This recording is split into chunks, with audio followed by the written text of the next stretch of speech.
HackerFrogs AfterSchool is a cybersecurity program for learning beginner cybersecurity skills across a wide variety of subjects.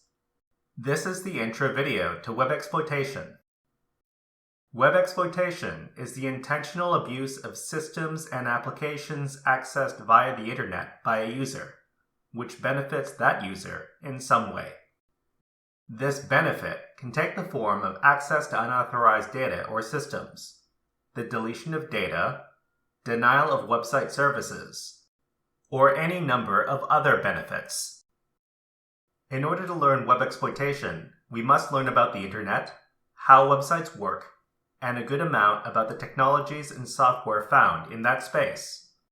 Most students know at least the basics of using a web browser and how to use websites. So we will build on those skills to establish a collection of techniques to explore and exploit web applications found on the internet.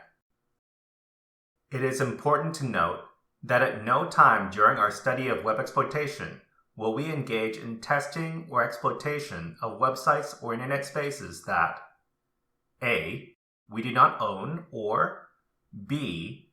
Are not intentionally set up as learning environments for web exploitation education. HackerFrogs AfterSchool classes prefer to incorporate CTF games into classes for a more interactive experience. But what are CTFs? Cybersecurity Capture the Flag games are training exercises where the goal of the exercise is to capture the flag through use of cybersecurity skills. In this context, capture means to gain access to a file or other resource, and flag refers to a secret phrase or password. The CTF game we'll be playing to learn basic web exploitation skills is called Natas, which is hosted on the Overthewire CTF network. The Overthewire network hosts several different CTF games. The Natas CTF game is made up of many levels of increasing difficulty. The initial levels cover the target web exploitation techniques for this course. In the next workshop, we'll begin our journey into web exploitation with the Natas CTF game.